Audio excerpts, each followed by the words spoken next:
नबी सल्लल्लाहु अलैहि वसल्लम और हज़रत आयशा का निकाह। ये वीडियो बहुत खूबसूरत है, प्लीज़ ज़रूर सुन के जाइएगा।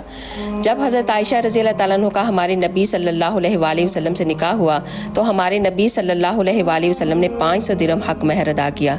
निकाह के 3 साल तक आप अपने मैके में रहीं। 3 साल बाद आपकी रुखसती हुई।